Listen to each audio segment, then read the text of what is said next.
gedara budun amma දැන් මට හිතෙන හැටියට සහ තේරෙන හැටියට පූජාවලිය ලියපු බුද්ධ පුත්‍ර හාමුදුරුවෝ මේ මුළු පූජාවලියම ලියලා තිබුණේ ස්ත්‍රීන් ඉලක්ක කොටගෙන.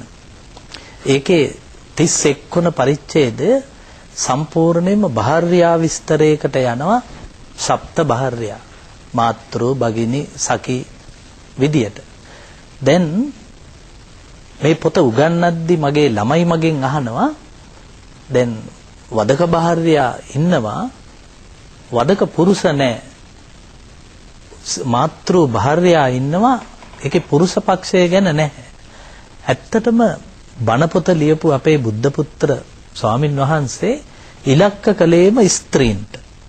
ඒකේ තිබුණු මනෝවිද්‍යාත්මක ක්‍රමය තමයි අම්මලයි පන්සල් එන්නේ. බණ අහන්නේ අම්මලා. සිල් ගන්නේ අම්මලා. හාමුදුරුවෝ නේන තාත්තලට බැන්නේ නැහැ. ඇනුම් පද කිව්වේ නැහැ. ආපු අම්මලට බණ කිව්වා. ඒගොල්ලෝ හැදුවා.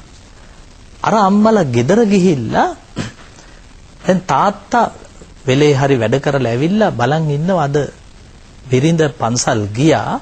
එහෙ වෙච්ච දේවල් දැන් දරුවන්ට කියනවා. සැමියා සද්ද නැතුව අහගෙන ඉන්නවා බිරිඳ වික්ෂුන් වහන්සේගෙන් අසාගත්තු දේවල් දරුවන්ට කියලා දෙනවා. ඒ කියනකොට පිරිමි කැමති නෑනේ ඍජුවම ගෑනුන්ගේ බණහන්න. පිරිමි බණහන්නේ බිරිඳ දරුවන්ට කියන බණ වක්‍රව ස්වාමි පුරුෂය අහගෙන ඉන්නවා. පන්සලේ හාමුදුරුවෝ බණ කිව්වට ගෙදර බණ කියන්නේ අම්මා. එතකොට කොන්දේසි විරහිතව දරුවොත් දන්නවා බණ කියන්නේ අම්මා. සැමියාත් ඒකට විරුද්ධ නැහැ. සැමියාගේ හාමුදුරුවොත් තමන්ගේ බිරිඳ. මේ අම්මා කියන වචනේ හසන්ත අපේ සමාජයේ විවිධ විදියට වර්ණගෙනවා. පුංචි අම්මා, නැන්දම්මා, කුඩම්මා ඔය විදියට මේ අම්මා කියන වචනය අර අවශේෂ කෙනෙකු බිහි කරපු කෙනාටම නෙමෙයි. අපි දැන් බුදුරජාණන් වහන්සේට අමා මෑණියෝ කියන පාසල් මාතාව මේ විදියට මේ මාතෘත්වය විශාල අන්ත කරා යනවා. දැන් ඔබ කිව්වනේ දොරමඩලාවට අවුරුදු 5 පිරෙනවා. එතකොට 200 ගාණක් පිරෙනවා ලබන සඳුදා වෙන විට. හසන්ත මම විශ්වවිද්‍යාලයේ අවුරුදු 22ක් වැඩ කළා. පේරාදෙණි සරසවි. හැබැයි සරසවි ඇවිදිනකොට ළමයි මාව දන්නෝ. මේ අහවල් ගුරුවරයා කියලා. 22 පුරාම. ඊට පස්සේ එහි අවසාන අවුරුදු වලයි මම දොරමණ්ඩලා සරසවියට ආවේ. මේකේ ආචාර්ය පදවියක් අරගෙන. දැන් හසන්ත පාරේ බහැලා යන්න බෑ. පොලිසිය නැවැත්තුවත් හමුදාවේ සාමාන්‍ය සෙබලෙක් දැක්කත් ඔවුන් අඳුරා ගන්නවා. දැන් මගේ නම යට ගිහින් දොරමණ්ඩලාවේ නම උඩ ඇවිත්. ඇත්තෙන්ම මම හිතන්නේ මේ මාධ්‍ය මොනතරම් ප්‍රබලව බලපානවද කියන එක අපේ ගරු ස්වාමීන් වහන්සේ දේශනා කළා. හොඳට වගේම නරකටත්. ඒ නිසා අවුරුදු 20ක් විශ්වවිද්‍යාලේ වැඩ කරලා ලබා ගන්න බැරි වෙච්ච ජනප්‍රියත්වයක් අපි ඔක්කොන්ටම ආවේ දොරමණ්ඩලාවේ. ඒකට අපේ අම්මා දොරමණ්ඩලාව. ඒ නිසා මේ අම්මා කියන වචනය හැම පැත්තටම වර නැගෙනවා. දැන් මේ මාතෘත්වයේ පිළිබඳව මම හිතන්නේ මාතෘත්වය ඊටාම ගැඹුරින් තියෙන්නේ සාමාන්‍ය ජනතාව තුළ. ඉහළ සමාජය තුළ නැතුවා නෙමෙයි. ඒ ප්‍රකාශ වෙන ක්‍රම අඩුයි.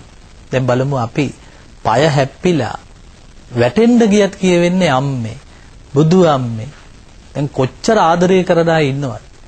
දැන් කොයි මිනිස්සයද කියන්නේ ගලක හැප්පිලා වැටෙනකොට බුදු මහත්තයෝ බුදු නෝනෝ බිරිඳගේ නම කියවෙන්නේ නැහැ.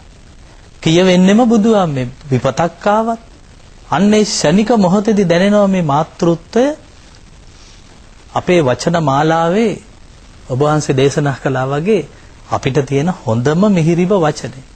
මං කිව්වා මේ ජනතාව තරම් ජනතාව කියන අය ආදරය ඍජුවම පළ කරනවා. දැන් අපේ විශ්වවිද්‍යාලවල මිත්‍රයෝ අපේ වැඩසටහන හොරෙන් බලලා ඉවර වෙනකල්ම බලනවා. බලලා බැලුවා කියලා පෙන්වන්නේ නැහැ. හොඳක් කියන්නෙත් නැහැ. සමහරු කියනවා මේක දොර මණ්ඩලාව නෙවෙයි පොර මණ්ඩලාව. එනුම්පද ගම්මු එහෙම නෙවෙයි හසන්ත. ගම්මු තමන්ගේ ආදරය අව්‍යාජව ප්‍රකාශ කරන. අම්මා අරබයාත් අපේ ගැමියන්ගේ තියෙන්නේ නිර්ව්‍යාජ බව.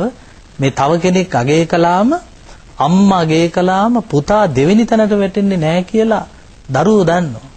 දැන් මේ මගේ ළඟ තියෙනවා අපේ මව්ගුණ ගායන උඩ දෙස බැලිමි උඩ පිහිටක් නැත අම්මා බිම දෙස බැලිමි බිම පිහිටක් නැත අම්මා වටපිට බැලිමි කිසි පිහිටක් නැත අම්මා නුඹ ඉන්නා තැනට මා කැඳවා පන් අම්මා. මේ ඊට දුර්ලභ ජන කවියක්. උඩ දෙස බැලිමි උඩ පිහිටක් නැත අම්මා. උඩ ඉන්නේ දෙවියෝ දෙවියොත් නැල්ල. බිම දෙස බැලිමි බිම පිහිටක් නැත අම්මා. බිම ඉන්නේ පාලකයෝ. වටපිට බැලිමි කිසි පිහිටක් නැත අම්මා. නුඹ ඉන්නා තැනට මා කැඳවා පන් අම්මා. මේ මං හිතන්නේ මේ පුතාගේ පමණක් නෙවෙයි සියලුම පුතුන්ගේ. සමහර විට සියලු දේ නැති වුණාම අර ගුණදාස කපුගේශෝරින් ගායනා කරපු බිරිඳකගේ සෙනෙහෙ ගියා යෝධ ඇලේ නැම්මේ. ඔහු අන්තිමට නවතින්නේ විවාහත් වෙලා බිරිඳකුත් එක්ක ඉඳලත් නැවතත් අම්මා ළඟ. අපේ අම්මා දුර එනවා පෙනෙන්නා පොඩි මල්ලක මට මොනවද ගෙනෙන්නා. කැලේ ගහක මල් සුළඟට වැනෙන්නා ඒ දැක දැක මගේ බඩගිනි නිවෙන්නා. හසන්ත අම්මා දුර එනවා පේනවා පොඩි මල්ලක මොනවද තියෙනවා. කැලේ ගහක මල් පිපිලා තියෙන්නා ඒ දැක දැක මගේ බඩගිනි නිවෙන්නා. දරුවෙකුට හසන්ත අම්මා මල්ලෙන් ගෙනෙන දේ ගෙනල්ලා කවන්න ඕන නෑ දරුවට. ගේනවා කියන සංඥාව එනකොටම මේ දරුවා කියනවා කැලේ ගහක මල් සුළඟට වැනෙන්නා. අන්ත බඩගින්නෙන් ඉන්න කෙනෙකුට මලක ලස්සන පේන්නේ නැහැ. ඒත් මේ දරුවට අම්මා නැලවිල්ලේ එන විට මල්ල හොල්ලමින් ඒ මල්ලේ Tamanට කැම තියෙන බව දන්නා දරුවා ඒ දැක දැක මගේ බඩගිනි නිවෙන්නා. යන්නේනා ගමන ගඟ බඩ ගහල මල වගේ බලනා බැල්ම පායන සූර්යා වගේ දෑත දෙපා පෙරාපු රත්තරන් වගේ අපේ අම්මා බුදු වෙන දෙවි කෙනෙක් වගේ. ඇත්තටම සිංහල මිනිස්සු තරම් මාතෘත්වය අගය කරපු සහ ඊට ගරු කරපු. මම මේක අවසන් කරන්නේ හසන්ත මාතෘත්වය ඊටත් වඩා බරපතල විදියට දැක්ක කවියෙක් අපේ මහගම සේකර.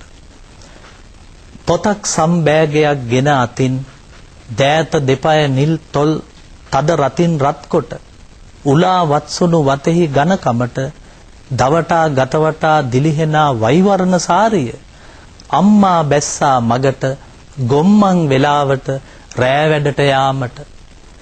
අම්මා යනවා රාත්‍රී වැඩට. ඇඟ විකුණන අම්මා කෙනෙක්.